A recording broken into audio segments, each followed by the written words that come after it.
अस्सलामु अलैकुम वरहमतुल्लाहि ताला वबरकातुहू।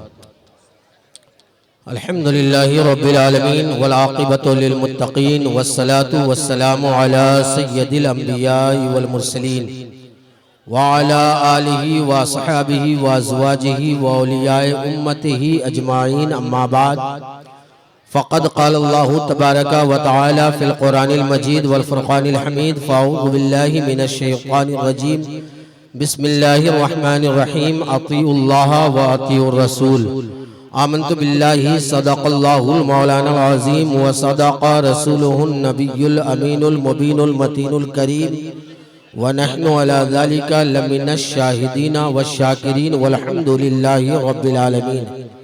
आइए हम और आप कुछ अर्ज़ो मारूफ से पेशतर इंतहाई अदब व एहतराम अक़ीदत व मोहब्बत के साथ अपने और सारी कायनात के आका दोनों आलम के मालिक व मुख्तार सैयद अबरार व अख़ियार हुज़ूर अहमद मुजतबा मोहम्मद मुस्तफ़ा सल्लल्लाहु ताला अलैहि वसल्लम की बारगाह पुरवक़ार में अक़ीदत व मोहब्बत के साथ दुरूद शरीफ का नजराना पेश कीजिए। बाआवाज़ बुलंद पढ़िए अल्लाहुम्मा सल्लि अला सय्यिदिना शफीना हबीबिना नबीना मौलाना मुहम्मदिन बारिक व सल्लिम सलातन व सलामन अलैका या रसूल अल्लाह सल्लल्लाहु ताला अलैहि वसल्लम।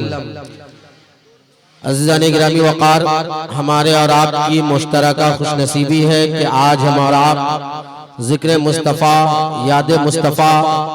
याद रसूल में सुन्नत मुस्तफ़ा की इस अजीम महफिल में शिरकत की सआदतें हासिल कर रहे हैं। सरे शाम से लेकर अब तक आप हज़रात ने बहुत सारी तकारीर और बहुत सारे नातिया अशआर समाअत किए हैं। थोड़ी देर के लिए मैं आपके रूबरू हाजिर हूँ। बेटा बैठो ना, बैठो।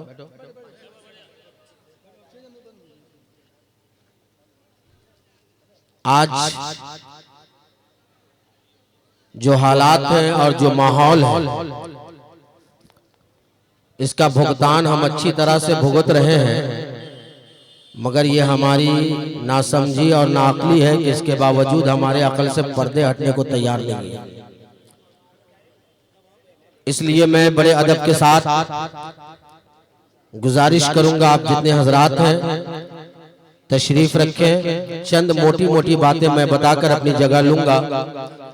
असल में हम लोग चूंकि हज़रत अल्लामा रोशन ज़मीर नूरी साहब के साथ साथ रहकर उनकी दुआएं लेने की हमेशा कोशिश करते रहते हैं, तो इस वजह से मैं इस प्रोग्राम को इस नज़रिए से लिया ही नहीं था कि मुझे जाकर वहाँ पे अपना जलवा दिखाना है या अपनी तकरीर का जो है लोगों को कायल करना है, बल्कि मकसूद ये था कि हमारे घर के बच्चे की शादी है, उसकी हौसला अफजाई हो और ऐसा लगे कि आज जो हमारे माशरे में, हमारे समाज में शादी बियाह के मौके पर खुराफात और बुराइयां जन्म ले रही है, उसे रोकने के लिए ये कितना अच्छा तरीका है। तकरीर कर लेना, नसीहत कर देना ये बहुत आसान है, मगर लाहिया अमल तैयार करना ये बड़ा मुश्किल होता है। मगर मैं मुबारकबादी पेश करता हूँ जनाब मुनीफ साहब को कि अल्हम्दुलिल्लाह जहाँ इनके दिल में इश्क़ रसूल है, वहीं पर इन्होंने अपने इश्क़ रसूल का इजहार करने के लिए अपने बेटे की शादी में सुन्नत मुस्तफ़ा कॉन्फ्रेंस कराकर जमाने वाले को ये पैगाम दिया कि दुनिया वालों सुनो, शादियां तो बहुत होती है, बारात भी रोज जाते हैं, दूल्हा भी बंदा रोज बनता है, मगर शादी अगर नबी की सुन्नत समझकर की जा रही है तो उसे सुन्नत रसूल की रोशनी में अदा किया जाए। और सुन्नत रसूल की रोशनी में अदा कैसे होगी? तो तरीका मुनीफ साहब से लो कि मियां निकाह करना मेरे नबी की सुन्नत है, तो मिलाद मनाना भी नबी की बारगाह में शुक्राना पेश करना है। लोग कहते हैं कि ये शादी में मिलाद क्यों किया जाता है? शादी में मिलाद करने से फायदा क्या होता है? क्या सहाबा के जमाने में नबी मिलाद हुई है शादी में? क्या ताबईन के जमाने में शादी के मौके पर मिलाद हुई है? तो मैं भी आज के इस पुरफतन दौर में बसने वाले दुनियादारों को पैगाम दूंगा कि सुनो, अगर सहाबा के जमाने में अबू बकर की शादी में इस तरह महफिलें मिलाद न हुई, उमर फारूक की शादी में अगर इस तरह महफिलें मिलाद न हुई, उस्मान गनी की शादी में अगर इस तरह महफिलें मिलाद न हुई, मौलाए कायनात की शादी में अगर इस तरह मिलाद न हुई, तो ये भी देखना होगा कि सिद्दीक़ अकबर का निकाह किस तरीके से हुआ है, उमर फारूक का निकाह किस तरीके से हुआ है, उस्मान गनी का निकाह किस तरीके से हुआ है। आज का रुस्तम ज़माना कहलाने वाला, शादी में मिलाद को शिर्क और बिदअत का फतवा देने वाला, खुद अपने बेटे और बेटियों का जब निकाह करता है तो लाख लाख रुपए के सिर्फ पंडाल बनाते हैं।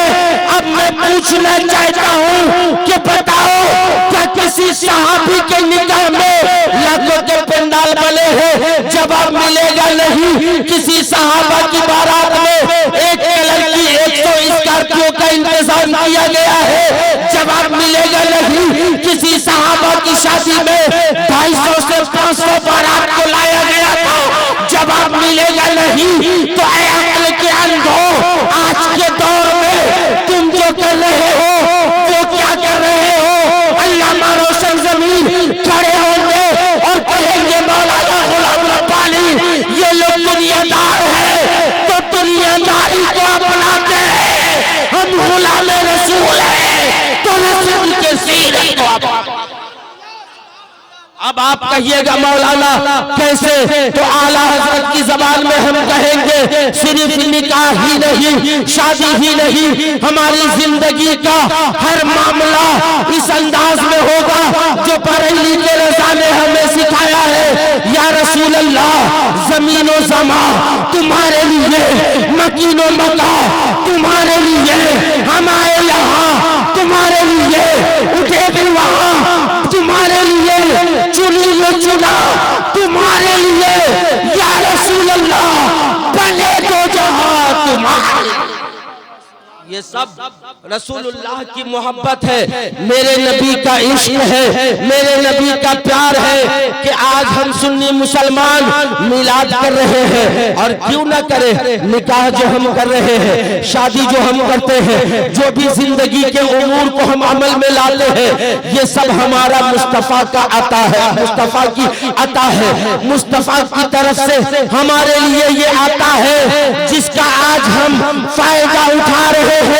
तो हम सुन्नी मुसलमान एहसान फरामोश नहीं है, जिसका खाते हैं उसी का गाते हैं। और जब तक जिस्म में जान बाकी रहेगी, हम अपने आला हज़रत की ज़बान में कहते रहेंगे या रसूल अल्लाह, या रसूल अल्लाह। हश्र तक डालेंगे हम पैदाइश मौला की धूम, मिसले फारस नज्द के किले गिराते जाएंगे, खाक हो जाए आदू जलकर मगर हमको रज़ा, दम में जब तक दम है जिक्र उनका सुनाते। हज़रात, तकरीरें बहुत सारी हो सकती है, बयानात बहुत सारे हो सकते हैं, मगर चूंकि ये प्रोग्राम 1 बजे ही खत्म करने का प्लान था, कल को सुबह बारात जानी है, ये रात की बारात नहीं है, दिन की बारात है। और फिर वहाँ भी अल्हम्दुलिल्लाह उलमा का काफिला रहेगा, शोरा का काफिला रहेगा, और वहाँ भी नातो मनाकिब के अशआर सुनाए जाएंगे। जैसे यहाँ आज आपको झुमाया गया है, कल वहाँ भी महफिले निकाह में आपको इश्क मस्ती में झुमाया जाएगा, आपको इश्क़ रसूल में डुबाया जाएगा और आपके दिलों में मोहब्बत रसूल की शमा रोशन की जाएगी। इसलिए 1 घंटा तो प्रोग्राम लेट हो ही चुका है, मजीद मैं इसे ताखिर करने का कायल नहीं हूँ, मगर हाँ एक पैगाम आज के इस महफिल निकाह से, इस तकरीब निकाह की महफिल से एक पैगाम लेकर जाओ कि जब तुम निकाह करो तो निकाह यकीनन धूमधाम से करो, मगर वो धूमधाम ऐसा नहीं होना चाहिए जिससे सुन्नतों की पामाली होती नजर आए। वो धूमधाम ऐसी ना हो जिसकी वजह से शरीयत के अहकाम को बालाए ताक रख दिया जाए। आज देखा गया है लोग शादी करते हैं सुन्नत रसूल समझकर, शादी के कार्ड पर बड़ी खूबसूरती के साथ लिखते हैं कि शादी खाना आबादी, मगर जिस शादी में लाखों लाख रुपए खर्च करके निकाह किया जाता है, चंद दिनों के बाद, चंद महीनों के बाद वो शादी खाना आबादी जिसको हमने इनवॉल्व पे लिखा था, वो आबादी के बजाय बर्बादी की मंजिल को पहुंचता है। क्यों? क्योंकि हमने जो निकाह किया था वो अगरचे हमने सुन्नत माना था उसे, मगर उसकी अदायगी हमने सुन्नत रसूल की रोशनी में नहीं की थी। अगर हमने सुन्नत रसूल की रोशनी में अदा की होती तो आला हजरत का वो शेर सादिक हमारे ऊपर आता। आला हजरत ने फरमाया है हमें करनी है शहंशाह फतह की रजा जोई, वो अपने हो गए तो रहमत परवरदिगार अपनी। अगर महफिल निकाह में अल्लाह की रहमत हमें मिल जाती तो हमारा निकाह, हमारी शादी, शादी खाना बर्बादी कभी नहीं होती, हमेशा आबाद ही आबाद होती। मगर आज हमने सुन्नतों को बालाए ताक रख दिया है। शादी की सबसे पहली सीढ़ी क्या है? शादी की पहली सीढ़ी क्या है? शादी की पहली सीढ़ी ये है कि जब हमारा बच्चा या हमारी बच्ची जवान होती है तो माँ बाप इस फिक्र में रहते हैं अपने बेटी का, अपने बेटे का निकाह किया जाए।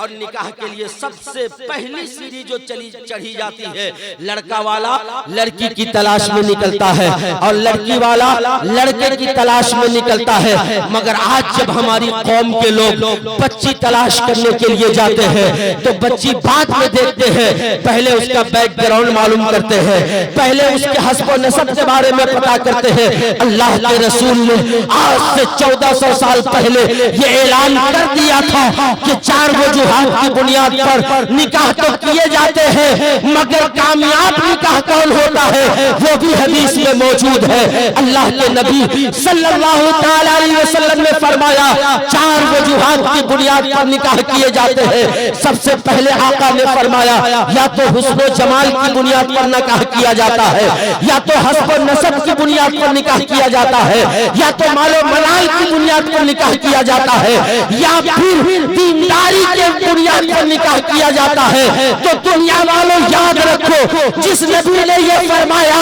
उसी नबी ने ये भी फरमाया है कि सबसे कामयाब निकाह वो होता है जो हुस्न जमाल की बुनियाद पे नहीं, हस्ब नसब की बुनियाद पे नहीं, मालो मलाल की बुनियाद पे नहीं, बल्कि दीनदारी की बुनियाद पर जो निकाह किया जाता है और जो निकाह सबसे सस्ता किया जाता है वही निकाह सबसे अच्छा होता नजर आता है। मगर आज हम लोग ऐसा नहीं करते हैं।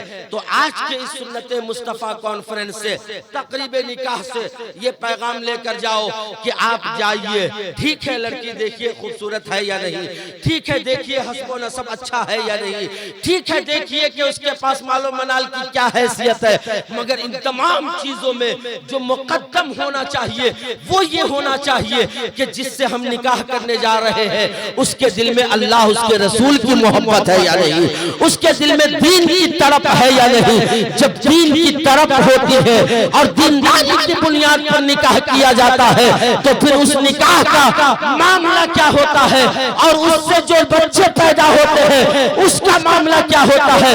आइए एक सहाबी रसूल के 2 मिनट का वाकया मैं आपके सामने रखकर अपनी गुफ्तगू को खत्म करूं। आपने नाम सुना होगा हजरत हंज़ला रज़ी अल्लाह तआला अन्हु का। ये हंज़ला कौन है? सहाबी रसूल है, सहाबी रसूल है, अल्लाह के नबी के प्यारे सहाबी है।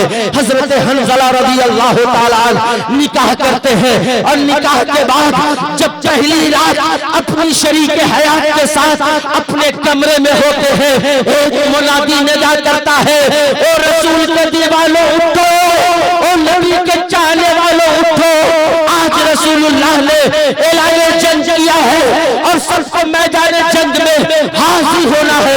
हजरत हंज़ला रज़ी अल्लाह ताला अन्हु जो सहाबी रसूल है, शादी की पहली रात अपनी बीवी के साथ अपने कमरे में आराम फरमा है, अपनी बीवी से फरमाते हैं, ए मेरी शरीक हयात, आज शादी की पहली रात है, अभी हमने मन की बात भी मुकम्मल नहीं की है, मगर कानों से आवाज टकरा रही है, रसूलुल्लाह का मुनादी निदा दे रहा है, कोई बुलाने वाला अल्लाह उसके रसूल के नाम पर बुला रहा है। तुम क्या कहती हो? वो बीवी कैसी होती है जिसके दिल में दीन का दर्द होता है, जिसके दिल में अल्लाह उसके रसूल की मोहब्बत होती है। वो बीवी कहती है, ऐ मेरे सरताज, ऐ मेरे शौहर इनामदार, अल्लाह उसके रसूल का हुक्म आया है और आप मुझसे इजाजत ले रहे हैं, आप मुझसे पूछ रहे हैं, आपको रसूलुल्लाह के हुक्म के आगे मेरी कोई परवाह नहीं करनी चाहिए। रसूलुल्लाह ने जब बुलाया है तो आप क्यों पीछे रहेंगे? आप भी उनकी आवाज पे लब्बैक कहिए और मैदान कारज़ार के लिए रवाना हो जाए। हजरत हंज़ला रज़ी अल्लाह ताला अन्हु जो सहाबी रसूल है, शादी की पहली रात अपनी बीवी से इजाजत लेकर जैसे ही निकलते हैं, मैदान जंग में पहुंचते हैं। मैदान जंग में जब पहुंचते हैं, कुफ्फार और मुश्रिकीन की गर्दनें उड़ाते उड़ाते आखिरकार एक तलवार हजरत हंज़ला की गर्दन पे भी लगती है और वो रसूलुल्लाह का सहाबी जामे शहादत मैदान जंग में नोश फरमाता है। जब जंग खत्म होती है, सहाबा की लाश इकट्ठा की जाती है, तो सारे सहाबा की लाश तो मिलती है, मगर हजरत हंज़ला की लाश नजर नहीं आती है। रसूलुल्लाह के दिगर सहाबा ने रसूलुल्लाह की बारगाह में जाकर अर्जी पेश की, या रसूलल्लाह, सारे सहाबा मिल गए, जो न मिले उनकी लाशें मिली है, मगर हजरत हंज़ला की लाश नजर नहीं आ रही है। तो अल्लाह का नबी इरशाद फरमाता है, सहाबा तुम हजरत हंज़ला को ढूंढ रहे हो, वो देखो आसमान से फरिश्ते हंज़ला को लेकर आ रहे हैं। सारे सहाबा ने कहा, या रसूल अल्लाह, सहाबी रसूल, हजरत हंज़ला की लाश आसमान दुनिया पर कैसे गई है? तो रसूलुल्लाह ने फरमाया, सुनो, जब ये मेरा आशिक, जब ये मेरा दीवाना मैदान जंग में आया था तो इससे गुस्ल फर्ज था, मगर इसने गुस्ल नहीं किया, जल्दबाजी में मेरे हुक्म पर लब्बैक कहता हुआ यहाँ आ गया था। तो जो मेरे हुक्म की फरमा बरदारी करता है, उसकी इज्जत सिर्फ जमीन पे नहीं बल्कि आसमान पे फरिश्ते करते नजर आते हैं। देखो हजरत हंज़ला को फरिश्ते आसमान से गुस्ल दिलाकर जमीन पर ला रहे हैं और उसी रोज से आज तक तारीख में जिस सहाबी रसूल को गसीलुल मलाइका के नाम से जाना जाता है, वो कोई और नहीं हजरत हंज़ला रज़ी अल्लाह ताला अन्हु है। तो मियां मैं ये पैगाम दूंगा कि निकाह कर रहे हो तो सुन्नत रसूल की रोशनी में करो, और जब सुन्नत रसूल की रोशनी में अल्लाह उसके रसूल के हुक्मों को अज़दवाजी जिंदगी में मुकद्दम रखोगे तो दुनिया भी कामयाब होगी और आखिरत भी कामयाब होती नजर आएगी। आज भी हो जो बराहीन सा ईमा पैदा आप कर सकती है, अंदाज़े गुलिस्ता पैदा हो अगर अल्लाह पे मूसा के जैसा एतमाद, तो नील के दरिया में फिर से रास्ता हो। हजरात तो हमें और आपको निकाह करना है। हमारी बच्ची या हमारा बच्चा जब सन्ने बुलूग को पहुंचे तो माँ बाप की जिम्मेदारी है कि वो पहली फुर्सत में अपने बच्चे और अपनी बच्चियों का निकाह करे। और निकाह अगर सुन्नते रसूल समझ के करते हैं तो खुदा के वास्ते उसे सुन्नते रसूल की रोशनी में अदा कीजिए। अल्लाह का शुक्र है कि अल्लाह पाक ने जहां इश्क़ रसूल की दौलत जनाब मुनीफ साहब को अता की है, वहीं पर अल्लाह पाक ने जनाब मुनीफ साहब को ये बरकतें भी दी है कि दामाद मिला है तो ऐसा दामाद मिला है जो खुद भी इश्क़ रसूल में मस्त रहता है और लोगों को भी हमेशा इश्क़ रसूल की का जाम पिलाना चाहता है। आज जिसे दुनिया अताए मुफ्ती आज़म हिंद साहिब औसाफ़ कसीरा नासिरुल उलमा हजरत अल्लामा रोशन ज़मीर नूरी के नाम से याद करती है। देखो, एक दामाद अगर आलिम मिल जाता है, घर का एक बेटा अगर आलिम हो जाता है, तो जब हमारे घर में कोई तकरीर सजती है तो वो शरीयत को पामाल करके नहीं बल्कि शरीयत को मद्देनजर रख के करती है। तो आप भी ये पैगाम लेकर जाओ, अल्लाह ने अगर आपको बेटा दिया है तो कम से कम एक बेटा को आलिम दीन बनाओ। अगर बेटी दी है तो कम से कम एक बेटी को जरूर आलिमा बनाओ। और अगर ये दोनों मयस्सर ना हो सके तो अल्लाह से दुआ करो और ये कोशिश करो कि हमें दामाद जो मिले कम से कम वो आलिम मिल जाए, या हमारी बहू जो घर में आए वो आलिमा आ जाए। जब बहू या दामाद भी आलिम मिलेगा तो आपके घर में भी इश्क़ रसूल की शमा ऐसे ही रोशन होगी जैसे आज मुनीफ के घर में इश्क़ रसूल की ये शमा नजर आ रहा है। तो जरूरत है इस बात की कि हमें इन चीजों पर अमल करना है। अल्लाह पाक हम सबको आमाल सालिहा की तौफीक अता फरमाए। सुनने से ज्यादा हमें और आपको कहने से ज्यादा सुनने से ज्यादा अमल करने की अल्लाह पाक तौफीक अता फरमाए। हमारे बहुत सारे मुअज़्ज़ज़ मेहमान यहाँ पे आए हुए हैं। अगर कोई बाकी है तो मैं हज़रत अल्लामा रोशन ज़मीर नूरी साहब से कहूँगा कि आप चाहते हैं तो यकीनन बुरा से बुरा माहौल भी बेहतर से बेहतर हो जाता है। और अगर आप चाह ले तो जो दिल मुरझाए रहते हैं वो भी मुस्कुरा उठते हैं, वो भी खिल उठते हैं। तो आप बैठे हुए हैं, मुझे यकीन है कि आपकी वजह से वो हजरात जिन्हें अगर शिरकत का मौका नहीं मिला है या जिनकी हाजिरी नहीं हो पाई है उनकी भी हाजिरी हो जाएगी। और अभी आपने देखा है कि इस प्रोग्राम के दौरान में एक हमारे इस्लामी चैनल जो है, दो मशहूर और मारूफ मुल्क के चैनल है, एक जो एम ए फ्रेश मीडिया के नाम से जिसे लोग जानते हैं और एक अहले सुन्नत नेटवर्क के नाम से लोग जिन्हें जानते हैं। और ये हजरात हजरत अल्लामा नूरी साहब से बेपनाह मोहब्बत करते हैं, चाहे वो बिहार हो, चाहे वो बंगाल हो, चाहे वो उड़ीसा हो, चाहे वो झारखंड हो, मुल्क का कोई भी खित्ता हो। अगर ये मालूम होता है कि रोशन ज़मीर की सरपरस्ती में प्रोग्राम हो रहा है, रोशन ज़मीर की क़यादत में प्रोग्राम हो रहा है, तो ये बढ़ चढ़ के उसमें हिस्सा लेते हैं और चाहते हैं कि उनका जो पैगाम है, उनके स्टेज से जो पैगाम दिया जाए, जो हकीकत में अहले सुन्नत का पैगाम है, वो पूरी दुनिया में नश्र हो जाए। इसके लिए हमारे मुख्तार भाई और हमारे आली जनाब शहबाज भाई, ये दोनों हजरात हमेशा पेश रहते हैं। मुझे याद है आज से 3 साल कबल गालिबन कलकत्ता में हजरत अल्लामा रोशन ज़मीर नूरी साहब ने एक बड़ा प्रोग्राम ऑल इंडिया नातिया मुशायरा के नाम से ऑर्गेनाइज किया था, जो किरत एकेडमी के बैनर तले से हुआ था। और उसमें हमारे कलकत्ता के एक मशहूर और मारूफ नकीब जो उस्ताजुश शोरा के नाम से जाने जाते हैं, गोल्ड मेडलिस्ट शायर जिनको कहा जाता है, हजरत हलीम हाजिक साहब, उन्होंने अपना तासुर जो दिया था, उन्होंने ये कहा था कि मैं बचपन से कलकत्ते में रह रहा हूँ, मगर आज जो मैंने मुशायरा अल्लामा रोशन ज़मीर की क़यादत में कलकत्ते में देखा है, 40 साल के अरसे में मैंने ऐसा ऑल इंडिया नातिया मुशायरा नहीं देखा है कलकत्ते में। ये उनका जुमला है अल्लामा हलीम हाजिक साहब का। और उस प्रोग्राम को भी जो सोशल मीडिया के जरिए से, यूट्यूब चैनल से पूरी दुनिया में जिन्होंने नश्र किया था, वो अहले सुन्नत नेटवर्क और जनाब मुख्तार भाई का एम ए फ्रेश मीडिया रहा था। उस वक्त अल्लामा रोशन ज़मीर साहब ने ये नियत भी की थी और उन लोगों से कहा भी था कि आपके इस खूबसूरत कारनामे पर हम आपको मदीना शरीफ भेजेंगे। ये कहा भी था अल्लामा साहब ने। और मगर उसमें मामला ये हुआ तो सच्चाई है, रोशन ज़मीर फेकम फाक नहीं करता है। ये कुछ लोगों को अगरचे समझ में आए या ना समझ में आए, मगर वो शेर भी सामने रखना चाहिए। आंख वाले तेरी जौबन का तमाशा देखे, दीदाए कोड़ को क्या है नजर क्या देखे। तो ये देखने की बात जहां तक है, वहां तक हकीकत उसी को दिखाई देता है जिसकी आंखें सलामत होती है, जिनकी आंखों में मोहब्बत होती है। तो ये जो कहते हैं वो करके भी दिखाते हैं। और अल्हम्दुलिल्लाह मैं इस बात का ऐलान फख्र के साथ कर रहा हूं कि बहुत सारे हमारे वो भाई जिन्होंने सपनों में भी नहीं सोचा होगा कि शायद कभी हमारी मदीने हाजिरी हो पाएगी। तमन्ना तो हर दिल में है, मगर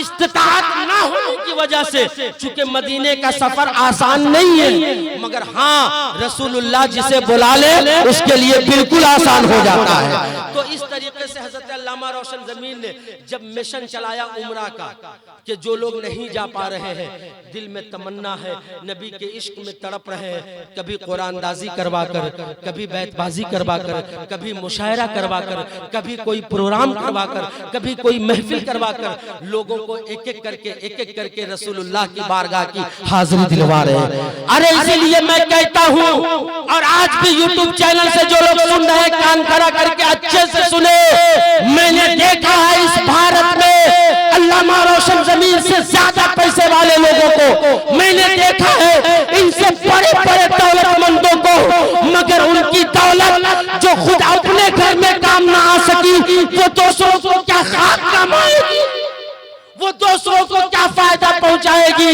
मगर रोशन ज़मीर उसका नाम है, इससे ज्यादा पैसा वाला दुनिया में तो होगा, मगर जो दिल रोशन ज़मीर का है वो दिल दुनिया में नजर नहीं आता है।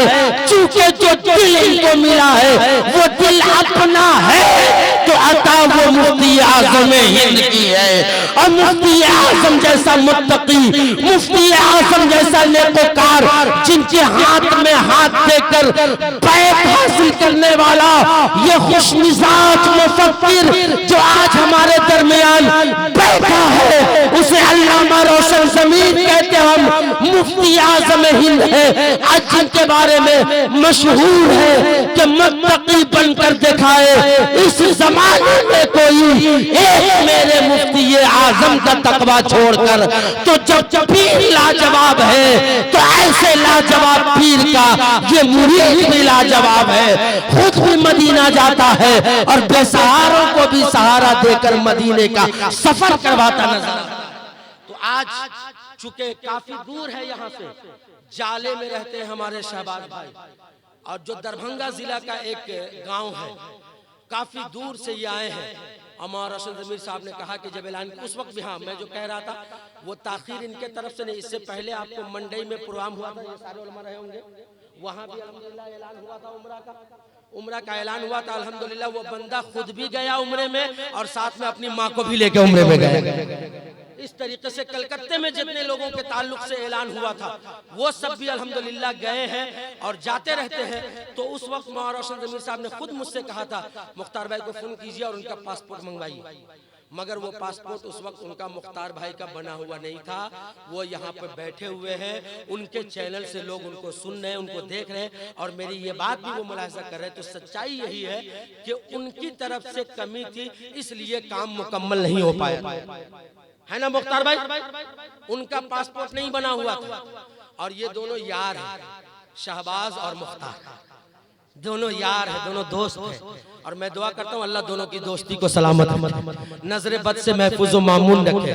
तो शहबाज भाई ने भी कहा कि अभी मुख्तार भाई का नहीं बना है तो हम भी अभी नहीं जाएंगे, इंशाल्लाह हम लोग दोनों दोस्त साथ में जाएंगे।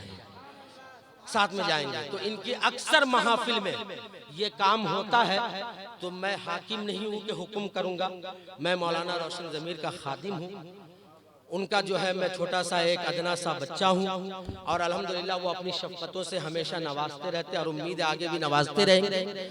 तो मैं ये अर्जी लगा देता हूँ, बाकी बेहतर फैसला जो है, चूंकि आज की भी महफिल ये खाली क्यों जाए और इस महफिल से भी कोई हसीन कदम उठ जाए, तो जहाँ दिगर एतबार से ये प्रोग्राम कामयाब हुआ है, इंशाअल्लाह वो भी कामयाबी मिलती हुई नजर आएगी। मैं इन्हीं बातों के साथ अपनी गुफ्तगू को ख़त्म करता हूँ। अल्लाह पाक की बारगाह में दुआ करता हूँ, अल्लाह ताला इस महफिल पाक को अपनी बारगाह में शर्फ कबूलियत अता फरमाए और इसकी बरकतों से अल्लाह पाक हम सब लोगों को माला माल फरमाए। और जो शादी कल होने वाली है हमारे अजीजुल कद्र भाई साजिद रजा सल्लल्लाहु, अल्हम्दुलिल्लाह ये इस घर का सबसे छोटा बेटा है, इस घर का सबसे छोटा बेटा है। राशिद भाई की शादी में भी हम लोग आए थे माशाल्लाह, और राशिद भाई की शादी में भी उस वक्त आला हजरत के उर्स का मौका था, तो इन्होंने अपनी महफिल को जो अपने नाम से इनको करने का हक था, इन्होंने कहा हम अपने नाम से क्यों करेंगे, हम सुन्नियों पर जिसका सबसे बड़ा एहसान है वो बरेली का मुजद्दिद इमाम अहमद रजा खान है।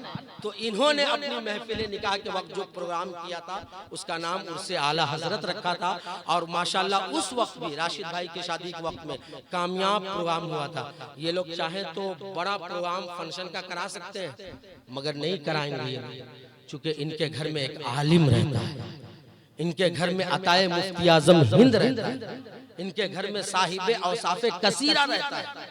तो ये बंदा नाच नहीं करवा सकता है, ये गाने नहीं बजवा सकता है। और अल्हम्दुलिल्लाह आप देखेंगे अभी अक्सर गांव में ऐसा होता है, गांव में कि मिलाद तो लोग रस्म के लिए कर लेते हैं और ऐशा तक मौलवी साहब लोग मिलाद पढ़ के जाते हैं और उसका 9 बजे से दराम दराम शुरू हो जाता है।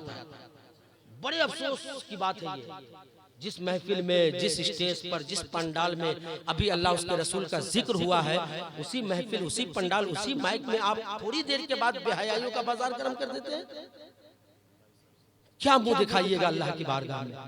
कल सबको मरना है, मर के अपने रब के हुजूर पेश होना है, अपने किए हुए का सबको हिसाब देना है, और वहाँ कोई किसी का पुरशान हाल नहीं होगा।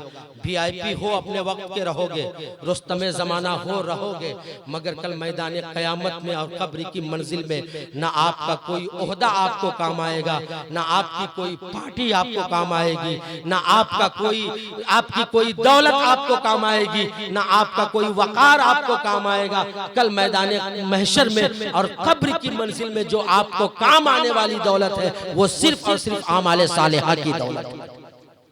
और मरना सबको है, बहैसियत मुसलमान हमको इस बात पर ईमान रखना है कि हमें मरना भी है और मरने के बाद दोबारा जिंदा भी होना है। सिर्फ मरने वाले कोई और होंगे, हमारा ईमान इस बात पर है कि हमें मरना भी है और मरने के बाद दोबारा जिंदा भी होना है, और जिंदा होकर अपने रब के हुजूर अपने किए हुए का जवाब भी देना है।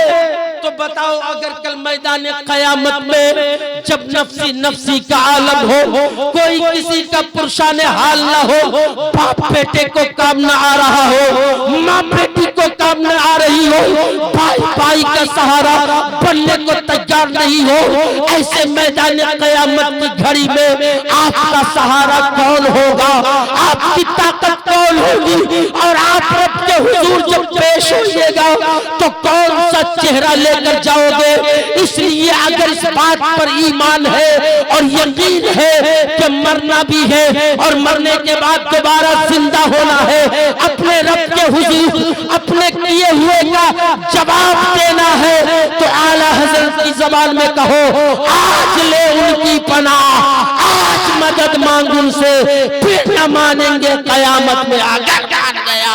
आज अपने आप को अल्लाह उसके रसूल का फरमा बरदार बना लो, तो कल मैदान क़यामत में रब की रहमत आपका इस्तक़बाल करती हुई नजर आए, वरना अंजाम बहुत बुरा होने वाला है, बहुत बुरा अंजाम होने वाला है। अल्लाह पाक हम सबको उन बुरे अंजाम से महफूज व मामून रख के अल्लाह हम सबका ठिकाना जन्नतुल फिरदौस बनाए। तो ये महफिल जो हुई है अल्लाह इसे कबूल फरमाए।